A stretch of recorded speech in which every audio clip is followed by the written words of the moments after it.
Баршаңызға сәлем достар, YouTube каналыма қош келдіңіздер. Бақбақ гүлі көктемнің тұңғыш гүлі. Ол еліміздің барлық өңірінде өседі. Оны ел ішінде сарғалдақ деп те атайды. Бүгін сіздерге бақбақ гүлінің адам денсаулығына пайдасы туралы айтқым келіп отыр. Диабет кезінде бақбақтың уақтап туралған тамырын бір стаканға салып шай секілді қайнатып ішіңіз. Күніне осылай 3-4 рет ішіп отырсаңыз диабеттің алдын аласыз. Онкологиялық аурулар кезінде бақбақтың 100 грамм жас жапырағын тұзды суға малып, оған 50 грамм ұсақтап туралған жуа мен 25 грамм ақжелкен қосып, өсімдік майымен араластырып ішіңіз. Сонда сіз түрлі онкологиялық аурулардан аман қаласыз. Әлсіреп қалған кезде де пайдасы мол.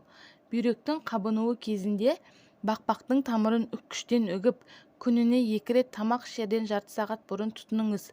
Жүрек аурулары кезінде бақбақ гүлінің тамырын құрғақ күйінде жеп артынан су ішіңіз. Осылай күніне 2-3 рет қайталап тұрсаңыз жүрек ауруларынан құтыласыз. Арықтағыңыз келсе 2 ас қасық немесе 1 ас қасық бақбақ жапырағын суға салып қайнатып 6-8 сағат аралығында термоста сақтаңыз. Кейін кішкентай жұтыммен ішіңіз. Бүгінгі таңда өсімдіктен шығатын сүттен түрлі исмай жасалады. Олар сүйел, мүйізгек, сепкіл, ара және жылан шаққанда көмектеседі. Достар, видео пайдалы болса каналыма тіркеліп, лайк басып, астына пікір қалдыруды ұмытпаңыздар.